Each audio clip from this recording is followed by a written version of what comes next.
काल सोलापूर या ठिकाणी राम सातपुतेच्या प्रचार सभेसाठी मुख्यमंत्री आदित्य योगीनाथ तसेच सर्व भाजपचे पदाधिकारी यांनी मिळून एक सभा झाली।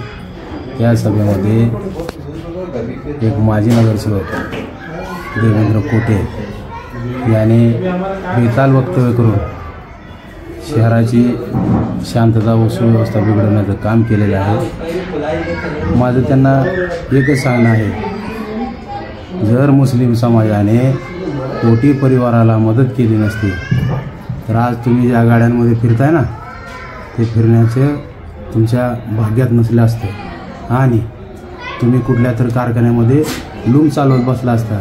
एवढं सांगतो। धन्यवाद। ताज्या बातम्या पाहण्यासाठी प्राईम महाराष्ट्र न्यूज चॅनलला सबस्क्राईब करा।